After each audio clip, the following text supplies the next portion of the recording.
श्री स्वामी समर्थ. नमस्कार, मी रोहिणी. आज परत एकदा तुमच्यासाठी खूप खास असा व्हिडिओ घेऊन आलेली आहे. बघा, आज स्वामी महाराजांचा प्रकट दिन आहे. आज दिवसही खूप शुभ आहे, खूप सुंदर आहे.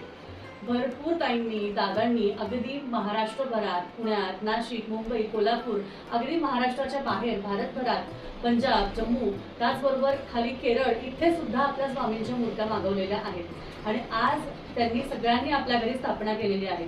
पण बरं का, तुमच्या घरी जर का अजूनही स्वामींची मूर्ती आली नसेल किंवा तुम्ही अजूनही तुमच्या घरी स्वामींना स्थापना केली नसेल, स्वामींची स्थापना केली नसेल आणि ऑर्डरही केली नसेल, तर अजूनही दिवस गेलेला नाहीये. आजचा शुभ दिवस आहे. आज स्वामी महाराज घरी जरी नाही आले तर कमीत कमी तुमची बुकिंग होईल किंवा येत्या पुढच्या पर्वाला, म्हणजेच कोणता पर्व, स्वामींच्या पुण्यतिथीला आपण जे पारायण करतो त्या पारायणासाठी सुद्धा तुम्ही स्वामी महाराजांची मूर्ती बुक करू शकता. लागणारं साहित्य जसं की तुम्हाला जे काही चंदनउटी लागणार आहे, कस्तुरी चंदन लागणार आहे, केसरीना अत्तर लागणार आहे, या सगळ्या गोष्टी आपल्याकडे मिळतात. स्वामींचे वस्त्र सुद्धा मिळतील.